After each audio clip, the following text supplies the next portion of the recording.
Estou aqui num motel vagabundo, ainda tremendo, tentando entender como é que minha vida virou do avesso de uma hora para outra. Minhas mãos não param de tremer toda vez que penso no que eu fiz, no que deixei para trás, e sinceramente eu nem sei se me sinto culpada ou aliviada ou sei lá o quê. Só sei que não posso mais voltar, não depois de tudo que rolou na festa de aniversário da minha irmã. Fico repassando aquele momento na minha cabeça, quando minha sobrinha de 13 anos me olhou bem nos olhos e disse o que disse. O jeito que todo mundo riu. O jeito que minha própria irmã ficou lá parada, sorrindo, como se me ver sendo despedaçada fosse o melhor entretenimento que ela tinha tido em semanas. Eu devia ter previsto, né? Os sinais estavam todos lá, estiveram lá por anos. Mas de alguma forma eu continuei achando que família significava outra coisa. Eu fui tão estúpida, tão ingênua, tão trouxa mesmo. Agora estou aqui, olhando para a parede descascada desse quarto, me perguntando como chegamos nesse ponto. Faz anos que eu sou o capacho da família, morando naquele quartinho dos fundos como se fosse um caso de caridade, ouvindo eles zoarem sobre como eu sou, a tia esquisita que nunca conseguiu se resolver na vida. Toda reunião de família era a mesma coisa. Eu sentada no canto, fingindo que não escutava as piadinhas, fingindo que não via os olhares de pena misturados com desprezo.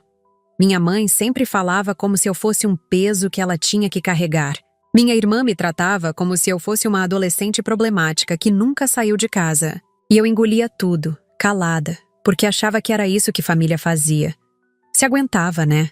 Se suportava. Mesmo quando doía. Mesmo quando cada palavra era como uma facada.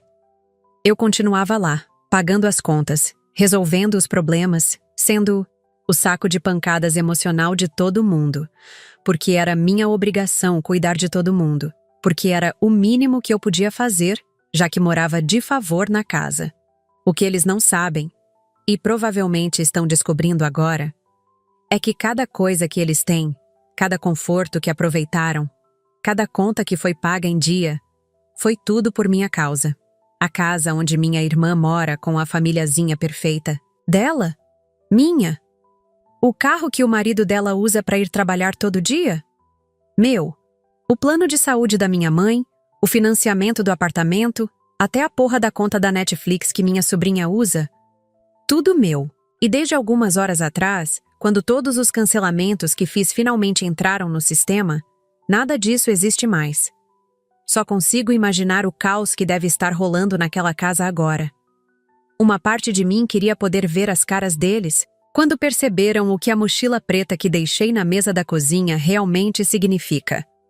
Uma parte de mim queria poder assistir o mundo deles desabar do mesmo jeito que o meu desabava todo santo dia. Porque finalmente, depois de tantos anos engolindo sapo, eu fiz alguma coisa. Eu me vinguei. E não me arrependo nem um pouco.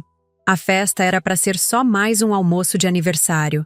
Umas 30 pessoas, cerveja quente, carne mal passada e conversas vazias sobre quem estava ganhando mais dinheiro ou quem tinha viajado para onde.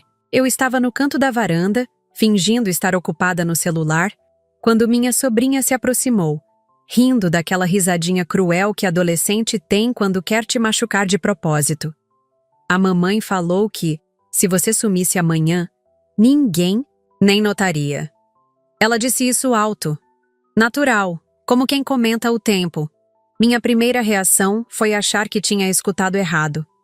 Não era possível que ela tivesse falado aquilo. Não era possível que minha própria irmã tivesse plantado essas palavras na cabeça de uma criança de 13 anos. Mas quando olhei para a cara dela, vi que ela estava esperando uma reação. Ela queria me ver quebrar. Ela queria me ver chorar. E pior, ela achou que seria divertido. Os 30 convidados explodiram em risadas, genuínas, gostosas, como se fosse a piada mais engraçada do mundo. Minha própria mãe riu também, balançando a cabeça como se dissesse, é verdade mesmo. Minha irmã não disse nada, mas o sorriso dela falou tudo. Ela estava orgulhosa da filha, orgulhosa de ter criado uma criança capaz de destroçar alguém com tanta naturalidade.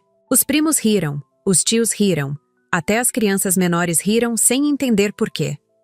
Eu era o show. Eu era o palhaço da festa. a piada ambulante. E todos eles estavam se divertindo às minhas custas, comendo a comida que eu paguei, bebendo a cerveja que eu comprei, sentados nas cadeiras que eu financiei. Eu só fiz que sim com a cabeça. Não disse nada. Mas por dentro, algo quebrou. Quebrou definitivamente. E não era só meu coração, não. Era qualquer resquício de amor ou lealdade que eu ainda sentia por aquela gente.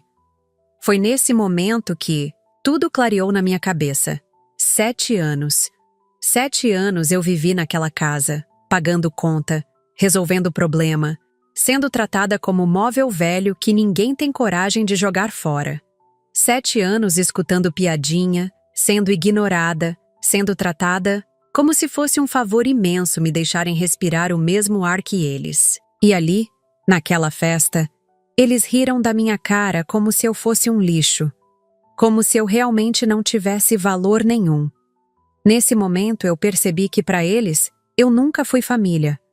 Eu sempre fui só uma fonte de renda com pernas. Uma idiota, útil que resolvia os pepinos financeiros enquanto eles viviam a vida boa. E quando não precisassem mais de mim, quando eu realmente sumisse, eles iam comemorar. Iam fazer uma festa, talvez até maior que essa. Mas eles não faziam ideia do que estava por vir. Eles não faziam ideia de que eu já estava planejando dar exatamente o que eles queriam, meu sumiço. Ninguém notou quando saí da festa mais cedo. Nem minha irmã, nem minha mãe, nem os 2 primos que ainda me deviam dinheiro. Eu simplesmente levantei, peguei minha bolsa e fui embora. Ninguém perguntou onde eu ia. Ninguém se ofereceu para me acompanhar até o portão. Era como se eu fosse um fantasma, invisível, irrelevante. Fui direto para o quartinho dos fundos da casa, o mesmo onde eu morava há 7 anos. O mesmo que eles adoravam me lembrar que era pequenininho, mas aconchegante, quando queriam ser falsos gentis. Ali, abri meu notebook. As mãos tremiam, mas não era de medo. Era de uma raiva fria, calculada, que eu nunca tinha sentido antes. Era como se uma pessoa completamente diferente tivesse tomado conta do meu corpo. Uma pessoa que finalmente tinha acordado e percebido que já chega de ser feita de trouxa. Comecei a cancelar tudo. Cartões, contas conjuntas, os 3 carros que estavam no meu nome, o plano de saúde da minha mãe, o financiamento do apartamento da minha irmã, a conta da Netflix da sobrinha. Tudo. Cada clique era como um tiro. Cada cancelamento era como uma facada que eu finalmente estava devolvendo. Eu sabia todos os logins, todas as senhas, porque eu que cuidava de tudo mesmo. Eu que recebia as cobranças, eu que negociava os parcelamentos, eu que corria atrás quando alguma coisa atrasava. Agora estava cancelando 7 anos de responsabilidade. 7 anos de ser a única adulta responsável numa casa cheia de parasitas. E eles nem sabiam.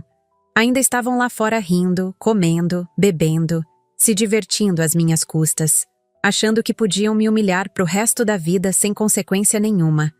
Demorei 3 horas para cancelar tudo. 3 horas de cliques, ligações, confirmações. Não chorei nenhuma vez. Na verdade, quanto mais eu cancelava, mais leve eu me sentia. Era como se estivesse tirando correntes invisíveis que eu carregava há anos. Era como se finalmente estivesse me libertando de uma prisão que eu mesma tinha construído por amor, por lealdade, por burrice. A cada conta cancelada, eu imaginava a cara deles quando descobrissem. A cara da minha irmã quando percebesse que o apartamento dela ia ser penhorado. A cara do meu cunhado quando o carro fosse rebocado. A cara da minha mãe quando o plano de saúde parasse de funcionar. E sabe o que mais? Eu estava adorando imaginar isso. Estava adorando cada segundo dessa vingança silenciosa. Eles queriam que eu sumisse, pois eu ia sumir, mas ia levar tudo comigo. No fim da madrugada, com tudo finalizado, peguei a velha mochila preta do armário. Aquela mesma que eu usava na faculdade, que estava guardada há anos embaixo de um monte de coisa. Coloquei lá dentro uma única coisa. Um envelope pardo, grosso, recheado de papéis com carimbos e assinaturas. Extratos bancários, escrituras, comprovantes de transferência, contratos. Tudo que provava que eu era a dona de tudo naquela casa. Tudo que mostrava onde tinha saído o dinheiro para comprar cada móvel, cada eletrodoméstico, cada tijolo daquela vida confortável que eles levavam. Era minha prova, minha carta na manga. Meu grito silencioso de "Vocês querem que eu suma? Então vão ver o que é viver sem mim de verdade." Fechei a mochila devagar, como se fosse um ritual. Como se fosse meu último ato naquela casa que nunca foi realmente minha casa. Deixei a mochila na mesa da sala, onde todos veriam pela manhã. Bem no meio, impossível de não ver. Ao lado, deixei as chaves de tudo. Do carro, da casa, do portão. Tudo organizadinho, como se fosse uma herança macabra. Porque, de certa forma, era isso mesmo que era. Eu estava deixando para eles exatamente o que eles mereciam. Nada. Olhei para casa uma última vez. Para a sala onde eu assistia TV sozinha enquanto eles saíam para jantar. Para a cozinha onde eu fazia comida que eles mal agradeciam. Para a varanda onde eu tinha sido humilhada algumas horas antes.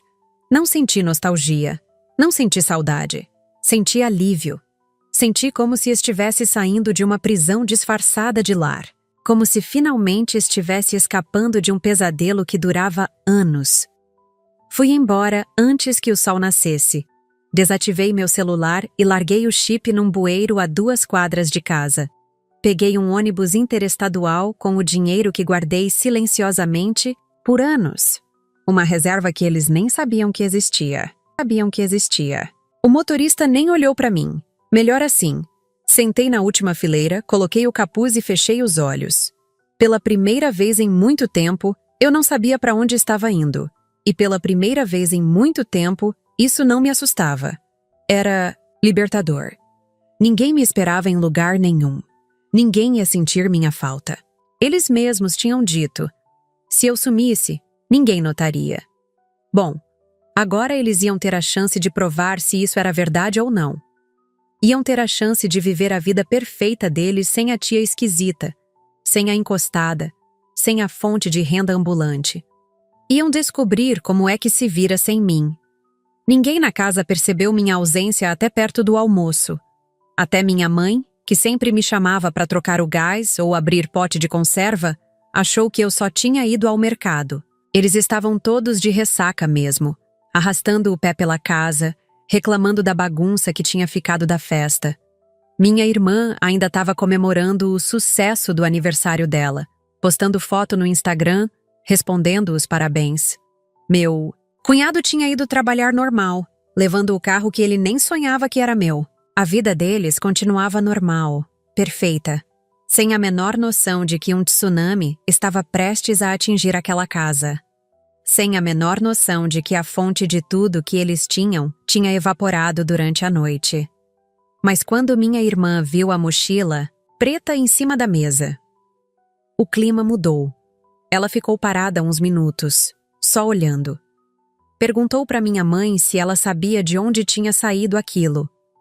Minha mãe disse que não, que de manhã, quando acordou, a mochila já estava lá. "Deve ser da sua irmã", ela falou. "Onde é que ela tá mesmo?" Aí que elas perceberam que ninguém tinha me visto, que meu quarto estava vazio, que minhas coisas mais importantes não estavam mais lá. Minha irmã abriu a mochila com curiosidade. Tirou o envelope pardo de dentro, pesado, grosso, cheio de papel. E quando ela abriu, cara, eu queria ter estado lá para ver a cara dela. Primeiro acharam que era brincadeira. Minha irmã chamou minha mãe, nervosa. "Mãe, vem ver isso aqui." Elas ficaram folheando os papéis, tentando entender. Extratos bancários, escrituras, comprovantes de transferência, tudo em meu nome. O apartamento em que minha irmã morava com o marido e a filha era meu. A casa da minha mãe, comprada com meu dinheiro. O carro do meu cunhado, financiado por mim. Tudo, tudo, estava no meu nome. E agora, pelos carimbos nos documentos, tudo estava cancelado. Em processo de cancelamento. À venda. Penhorado. Foi aí que elas começaram a entrar em pânico. Foi aí que a ficha caiu. A fonte de renda tinha sumido. E tinha levado tudo junto. Minha irmã surtou. Começou a ligar, freneticamente. Primeiro para mim. Só que meu chip estava no bueiro, né? Celular fora do ar. Depois pro banco, gritando com o atendente, exigindo explicações. Como assim cancelaram tudo? Eu moro nesse apartamento. Tenho uma filha. Mas era tarde. Os documentos estavam todos em ordem. Eu era a titular legal de tudo. Eu tinha direito de cancelar o que quisesse. O banco não podia fazer nada. Não tinha crime. Não tinha irregularidade. Tinha apenas uma pessoa exercendo o direito dela sobre os próprios bens. E eu tinha exercido muito bem esse direito. Depois, ela ligou para o advogado do ex-marido, aquele que ela sempre recorria quando queria resolver alguma coisa na marra. Mas mesmo ele ficou sem palavras quando viu os documentos. Ela é a proprietária legal de tudo, ele explicou. Não tem o que fazer. Ela não cometeu nenhum crime. Minha irmã chorou, gritou, ameaçou processar todo mundo. Mas não tinha ninguém para processar. Não tinha crime. Só tinha uma mulher que finalmente acordou e decidiu parar de bancar. A vida boa de uma família de sanguessugas. Só tinha eu exercendo meus direitos depois de anos sendo tratada como capacho. A casa estava legalmente à venda. Instrução deixada para o meu advogado antes de eu partir. O apartamento da minha irmã, também. Os carros seriam rebocados em breve. As contas conjuntas estavam zeradas. O sustento de todos eles tinha desaparecido com uma mochila preta e um punhado de papéis. E eles ainda não tinham entendido completamente a merda que estavam enfiados. Ainda achavam que era alguma birra minha, alguma coisa temporária, que eu ia voltar no fim do dia pedindo desculpa, que eu ia parar com essa palhaçada e resolver tudo. Coitados, não faziam ideia de que isso era só o começo. Meu celular novo não tinha nenhum contato salvo, mas mesmo assim, consegui ver as notificações dos antigos números me procurando. Grupo da família no WhatsApp explodindo. Mensagens diretas, ligações perdidas, dezenas delas. Pelo amor de Deus, volta. Foi só uma brincadeira. Você vai deixar a mamãe na rua? Para com essa palhaçada. Você tá sendo ridícula. Cada mensagem que aparecia na tela era uma prova de como eles me viam. Ninguém disse desculpa. Ninguém. Disse a gente exagerou. Ninguém reconheceu que tinham me humilhado na frente de 30 pessoas. Era só volta. Para com isso. Você tá exagerando. Minha mãe foi a que mais mandou mensagem. Umas 15 em 2 horas. Primeiro tentando ser gentil. Filha, onde... Você tá? Estamos preocupadas. Depois ficando nervosa. Para com essa birra e volta para casa. E por último, mostrando quem ela realmente era. Você vai abandonar sua família por causa de uma brincadeirinha? Você sempre foi muito sensível. Cresce. Brincadeirinha. Era assim que ela chamava o que tinha acontecido. Uma brincadeirinha. 30 pessoas rindo da minha cara, dizendo que se eu sumisse ninguém ia notar, era só uma brincadeirinha. 7 anos de humilhação constante eram só brincadeirinha. O que mais me doía era que nenhuma mensagem era um pedido de desculpa sincero. Era tudo manipulação emocional. Pensa na sua sobrinha. Sua mãe tá passando mal. Você não pode fazer isso com a gente. Como se eu tivesse feito alguma coisa com eles. Como se eu fosse a vilã da história. Como se eles não tivessem passado anos me tratando como lixo.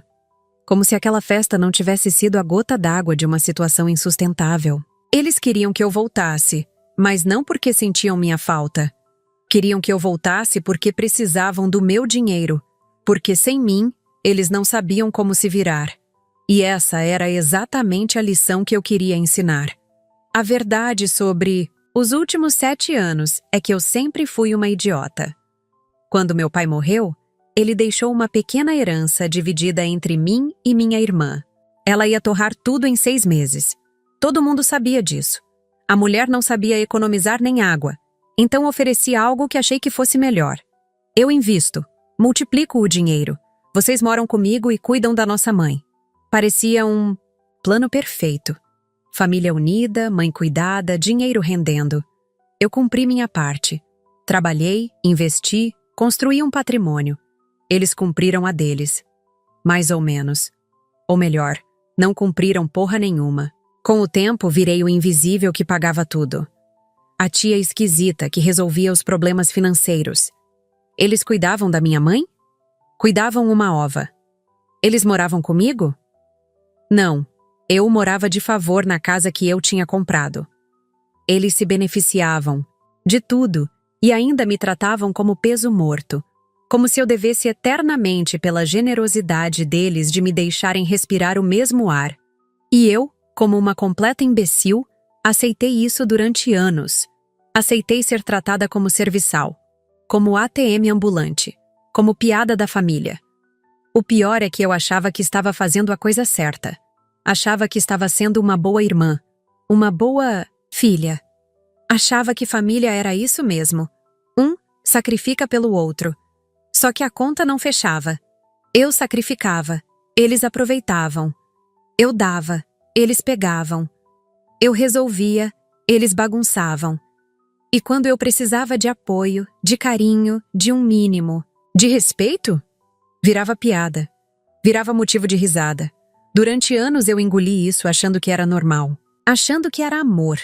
Que burra, que idiota, que trouxa completa eu fui. Aquele aniversário foi um retrato perfeito de como me viam. Um parente a ser tolerado, uma presença inútil, uma piada ambulante. Eu paguei pela comida, pela bebida, até pela decoração. Transferi dinheiro para minha irmã 3 dias antes da festa porque ela estava apertada esse mês. E ainda assim, fui o entretenimento. Fui a palhaça. Fui a pessoa que todo mundo podia humilhar para se divertir. E o pior, eles acharam que podiam fazer isso pro resto da vida. Acharam que eu ia engolir quieta para sempre, que eu nunca ia reagir, que eu era fraca demais, dependente demais, medrosa demais para fazer alguma coisa. A frase da minha sobrinha não saiu do nada. Criança de 13 anos não inventa uma maldade dessa sozinha. Alguém plantou isso na cabeça dela. Alguém ensinou ela a me ver como lixo. E eu sei exatamente quem foi. Minha própria irmã, que passou anos falando mal de mim pelas costas, reclamando que eu era um peso, que ela tinha que me aturar, que eu nunca ia sair daquela casa. E agora tinha ensinado a filha dela a me destrinchar em público. Tinha criado uma versão menor dela, capaz de arrancar pedaços de mim com a mesma naturalidade. Foi nesse momento que eu percebi que não era só desrespeito, era ódio. Ódio disfarçado de tolerância familiar. Eles me odiavam, mas precisavam do meu dinheiro. Então fingiam que me suportavam. Fingiam que eu era família. Mas na primeira oportunidade, na primeira chance de me humilhar publicamente, eles agarraram com as 2 mãos e riram. Riram como se fosse a coisa mais engraçada do mundo, como se destruir alguém emocionalmente fosse diversão. Nesse momento eu entendi que nunca mais ia conseguir olhar para essas pessoas como família. Nesse momento eu decidi que eles iam ter exatamente o que queriam, meu sumiço. Por volta do meio da tarde, meu advogado me ligou no celular novo. Eles vieram aqui, ele disse. E eu já sabia que a merda tinha batido no ventilador. Sua irmã chorou, sua mãe ameaçou chamar a polícia, seu cunhado tentou me intimidar. Eu quase ri. Tentou intimidar meu advogado? O cara que cobra R$ 3.000 por consulta? O cara que teve paciência de organizar toda essa operação legal? Boa sorte. E você disse o quê? Perguntei, fingindo que estava calma. Mas por dentro estava curiosa. Pra caramba pra saber como tinha sido o encontro. Que estava apenas seguindo instruções legais, que você era a proprietária de tudo e não cometeu nenhum crime. Ele fez uma pausa. Eles ainda não entenderam que perderam, né? Não, tinham entendido. Ainda achavam que era birra. Ainda achavam que podiam dar um jeito. Ainda achavam que de alguma forma iam conseguir reverter a situação. Sua irmã ficou quase 1 hora aqui, chorando, pedindo para eu convencer você a voltar. Disse que vocês podiam conversar e resolver tudo. Conversar, como se humilhação pública fosse alguma coisa que se resolve com conversa. Como se anos de desrespeito fossem alguma coisa que se perdoa com um "foi mal". Eles vão entender amanhã, eu disse pro advogado. Porque amanhã os oficiais de justiça iam bater na porta. Amanhã a realidade ia bater de frente. Amanhã não ia ter mais como fingir que era só uma briguinha de família. Você tem certeza de que quer continuar com isso? Ele perguntou. E pela primeira vez em 7 anos, eu tinha certeza absoluta de alguma coisa. Tenho certeza. Eles me pediram para sumir. Agora lidem com o vazio. Desliguei o telefone e sorri. Pela primeira vez em muito tempo, sorri de verdade. Eles queriam uma guerra? Pois iam ter. Só que eu já tinha ganhado antes mesmo deles percebem que estavam lutando. Às 7 da noite, meu primo fez um post no Facebook me chamando de traidor, manipulador, ingrato. Disse que eu roubei a casa da minha mãe, que eu era uma filha desnaturada, que família não se trata assim. O post viralizou entre os parentes. Comentários divididos. Alguns diziam: família não se abandona assim. Ela sempre foi esquisita mesmo. Isso é vingança de gente pequena. Outros: se fosse comigo, faria o mesmo. Anos aguentando desrespeito, normal ela surtar. Família que humilha não é família. Foi interessante ver quem ficou do meu lado e quem mostrou a cara verdadeira. Minha tia, irmã do meu pai, comentou defendendo eles. Essa menina sempre foi problemática. Desde criança. Agora tá mostrando quem realmente é. Problemática porque eu pagava as contas em dia? Problemática porque eu cuidava de todo mundo? Problemática porque eu engolia desaforo há anos sem reclamar? Interessante. Mas teve gente que me defendeu também. Uma prima distante escreveu: vocês trataram ela como lixo anos. Agora estão colhendo o que plantaram. Um amigo da família: quem ri da humilhação dos outros não pode reclamar quando vem a cobrança. O que mais me impressionou foi a quantidade de gente que nem sabia da história toda, mas já tinha opinião formada. Gente que nunca pisou na nossa casa, que não sabia como eu era tratada, já estava me condenando. Já estava dizendo que eu era cruel, vingativa, desnaturada. Mas também teve gente que conhecia nossa família há anos e que escreveu inbox para mim. Eu sempre vi como tratavam você. Era questão de tempo para você explodir. Sua irmã sempre foi invejosa. Agora que se vire. Você fez certo. Parasita tem que ser cortado mesmo. Pelo menos algumas pessoas enxergavam a realidade. Às 10 da noite recebi um e-mail. Era da minha sobrinha. Curto, direto. Desculpa, tia. Eu não sabia que doía. Não queria te machucar. Por favor, volta. A mamãe tá chorando muito e a vovó tá passando mal. Aquilo me destruiu mais que tudo, porque ela realmente não sabia. Ela só repetia o que ouvia, só reproduzia o veneno que plantaram na cabecinha dela. Ela era uma criança sendo usada como arma pelos próprios pais. E agora estava pagando o pato por uma guerra que não era dela. Por um segundo, eu quase vacilei. Quase senti vontade de voltar, de perdoar tudo, de engolir mais uma vez e fingir que nada tinha acontecido. Afinal, ela era só uma criança. Uma criança que tinha sido envenenada contra mim, mas que ainda assim era minha sobrinha. Que eu tinha visto crescer. Que eu tinha ajudado a criar de certa forma. Como que eu podia castigar ela por repetir as merdas que os pais dela falavam? Como que eu podia punir uma criança pelo veneno dos adultos? Mas aí eu lembrei da risada. Da naturalidade com que ela falou aquilo. Da forma como todo mundo riu. E eu percebi que se eu voltasse agora, se eu cedesse agora, eu ia ensinar para ela que humilhar as pessoas não tem consequência. Que você pode destruir alguém emocionalmente e depois mandar um "foi mal", que tá tudo certo. Que família é escudo para qualquer tipo de abuso? Não. Ela precisava aprender que palavras machucam, que ações têm consequências, que humilhar alguém não é brincadeira. E, infelizmente, ela ia aprender isso da pior forma possível. vendo a família que ela conhecia desmoronar por conta de uma frase que ela achou engraçada. Soube por terceiros que minha mãe teve uma crise nervosa. Ligaram para a ambulância. Pressão. Disparou. Disseram que ela gritou meu nome por horas, que ficou repetindo volta para casa, como um mantra. Doía. Doía pra caralho imaginar minha mãe assim, porque independente de tudo, eu ainda amava ela. Ainda era minha mãe. Ainda era a mulher que me criou, que cuidou de mim quando eu era criança, que me ensinou a escovar os dentes e a amarrar o sapato. Mas ela também riu. Ela também ficou calada enquanto zombavam de mim. Ela também me tratou como peso morto, por anos. Ela também achou engraçado quando disseram que se eu sumisse ninguém ia notar. Durante anos ela reclamou que tinha que me aturar, que eu nunca ia sair daquela casa, que eu era um fardo que ela carregava.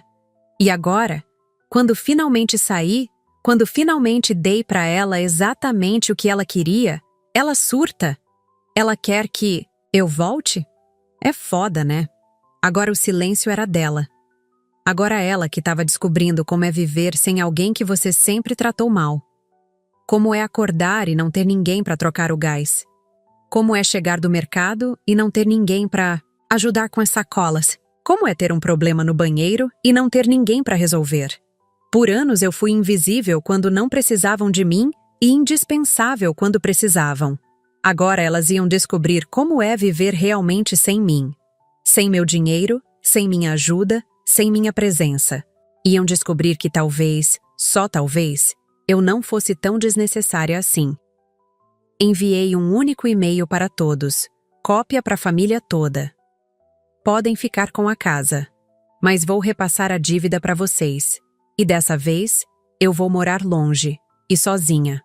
Cuidem da mãe, sem o meu dinheiro. Escrevi isso às 3 da manhã, depois de pensar durante horas se ia fazer essa generosidade ou se ia deixar eles na rua mesmo. No final, decidi que era melhor assim. Melhor que eles ficassem na casa pagando cada conta, cada boleto, lembrando de mim a cada dificuldade. Sem assinatura. Sem saudade. Sem beijos ou com amor. Só os fatos. Frios. Diretos. Como eles sempre foram comigo. Eles queriam que eu sumisse. Eu tinha sumido. Mas não sem deixar bem claro quem era a responsável por manter aquela vida toda funcionando. Agora eles iam ter que se virar sozinhos. Iam ter que trabalhar. Iam ter que se responsabilizar. Iam ter que descobrir como é que se mantém uma casa funcionando sem a idiota que fazia tudo. A casa eu deixei mesmo, mas não por generosidade. Não por amor. Não por pena. Deixei porque eu queria que eles tivessem que lidar com as consequências das próprias escolhas dentro do ambiente onde me humilharam. Queria que eles acordassem todo dia naquela sala onde riram da minha cara e lembrassem do que perderam. Queria que cada vez que passassem pela varanda onde minha sobrinha me destroçou, eles sentissem o peso do que fizeram. Queria que cada cômodo daquela casa virasse um lembrete constante da merda que eles tinham feito. A cozinha onde eu fazia comida que eles mal agradeciam. A sala onde eu ficava sozinha assistindo TV enquanto eles saíam para se divertir. O quartinho dos fundos onde eu morei por 7 anos como se fosse um favor. A casa ia virar um monumento da própria burrice deles. Um museu da ingratidão. Um memorial de como destruir uma família em uma festa. E o melhor de tudo, agora eles iam ter que pagar conta. Todo mês. Religiosamente. Iam ter que trabalhar para manter o padrão de vida que tinham. Iam descobrir quanto custa luz, água, gás, supermercado, posto de gasolina. Iam descobrir como é trampo pesado manter uma família. Como é difícil fazer as contas fecharem. Como é estressante ver o dinheiro sumir e não saber de onde vai sair o próximo. Iam descobrir que dinheiro não brota na árvore, que conta não se paga sozinha. Que vida confortável tem preço. E toda vez que olhassem para o boleto do financiamento, iam lembrar de mim. Toda vez que a conta de luz chegasse salgada, iam lembrar da tia esquisita que eles achavam que era inútil. Toda vez que o dinheiro apertasse no final do mês, iam lembrar de quem realmente bancava aquela vida boa. Iam aprender na marra o valor de quem eles perderam. E ia doer. Ia doer muito. Numa pousada simples, longe de tudo, sentei diante do mar. Pela primeira vez em anos, o som do silêncio não me esmagava.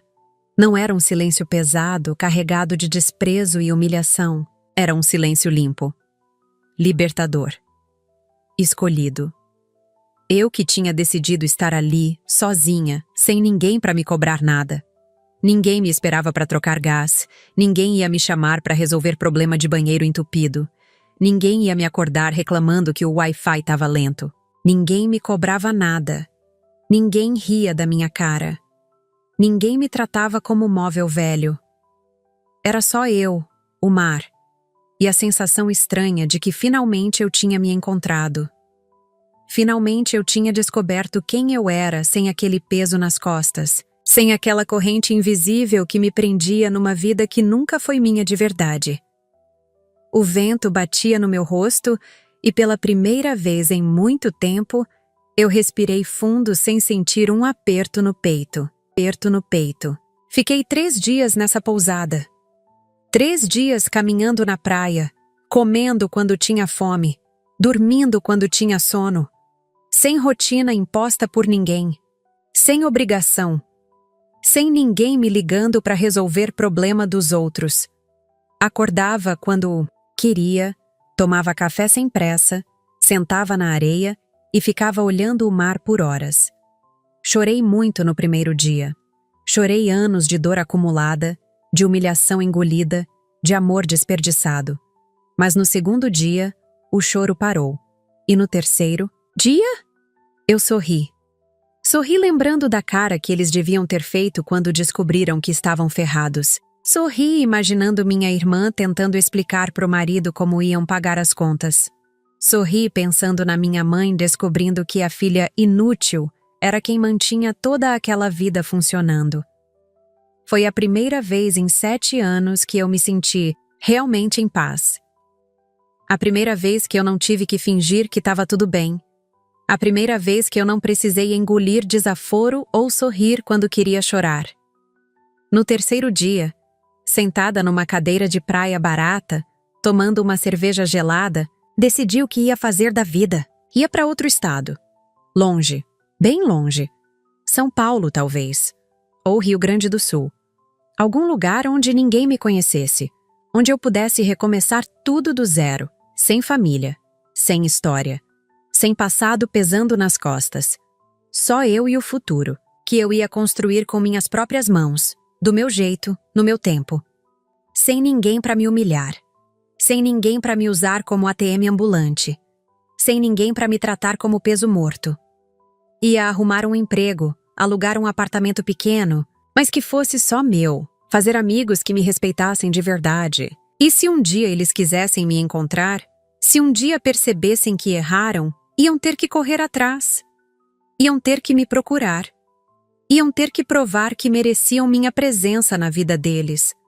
Porque tempo de aceitar migalha de afeto, de engolir desrespeito por amor de família, de ser capacho emocional de qualquer um tinha acabado. Acabou naquela festa. Morreu junto com a última gargalhada que riram da minha cara.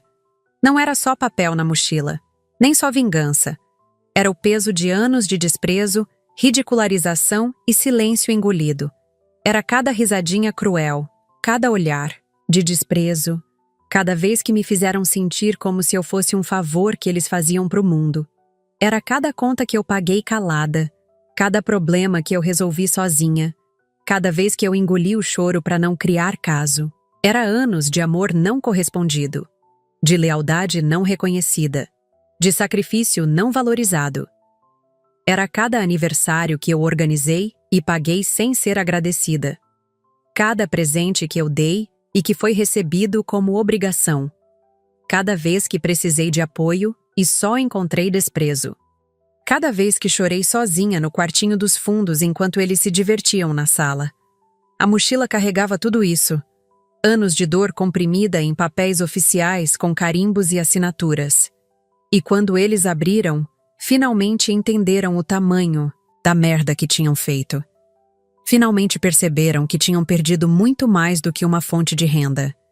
tinham perdido alguém que os amava de verdade. Era meu grito mudo. O grito que eu nunca tinha conseguido dar. O grito que ficou preso na garganta durante anos, cada vez que me humilharam. Cada vez que riram da minha cara. Cada vez que me trataram como se eu fosse nothing. A mochila era minha voz. Era meu chega. Era meu cansei. Era meu vocês passaram do ponto. Era meu eu sempre estive aqui, sempre cuidei de vocês, e vocês me trataram como lixo. Era anos de palavras não ditas, de bronca engolida, de revolta sufocada. Era cada vez que eu quis gritar, eu faço tudo nessa casa, e fiquei calada. Cada vez que eu quis dizer, sem mim vocês não são nada, e engoli as palavras. Cada vez que eu quis mandar todo mundo se foder, e continuei sorrindo, continuei aguentando, continuei sendo a boa filha, a boa irmã, a boa tia. A mochila gritou tudo o que eu nunca consegui gritar. E agora, finalmente, eles tinham escutado. Não da forma que eles queriam, não da forma que eles esperavam, mas tinham escutado alto e claro. O silêncio tinha acabado. E sabe o que mais? Eu não me arrependo. Nem um pouco, nem uma vírgula. Eles me pediram para sumir e eu sumi. Eles me trataram como peso morto. E eu provei que, na verdade, eu era o que sustentava todo mundo. Eles acharam que podiam me humilhar pro resto da vida sem consequência. E descobriram que estavam errados. Muito errados. Durante anos eu me senti culpada por cada coisa que fazia. Culpada por morar na casa que eu tinha comprado. Culpada por usar o carro que eu tinha financiado. Culpada por existir no espaço que eu sustentava. Eles me fizeram acreditar que eu era um fardo. Que era um favor me deixarem respirar o mesmo ar que eles. Mas agora eu sei a verdade. Agora eu sei quem realmente era o fardo na história. Quem realmente vivia às custas de quem. Quem realmente era útil e quem era parasita. A mochila revelou a verdade que eles passaram anos escondendo de mim e deles mesmos. A verdade que eu era a base de tudo. E sem mim, tudo desmoronava. Agora eu tô aqui, livre, leve, solta, construindo uma vida nova longe de todo mundo. Uma vida que é minha de verdade. Onde eu posso rir quando quero rir, chorar quando quero chorar, e mais importante, onde ninguém ri de mim, ninguém me humilha, ninguém me trata como second class citizen na minha própria existência. E eles estão lá, lidando com as consequências das próprias escolhas. Lidando com a vida sem mim. Pagando conta. Resolvendo problema. Descobrindo como é difícil manter uma família sem a idiota que fazia tudo funcionar. Que é exatamente o que eles disseram que queriam. Se eu sumisse, ninguém ia notar, né? Bom, agora é só aproveitar essa vida maravilhosa sem mim. Espero que sejam muito felizes pagando boleto, consertando torneira, trocando gás e descobrindo que vida adulta tem responsabilidade. Por que eu? Eu tô aqui do outro lado do país, tomando caipirinha na praia, planejando minha vida nova e pela primeira vez em anos, sorrindo de verdade. Eles queriam uma guerra, mas esqueceram que quem realmente tinha as armas era eu.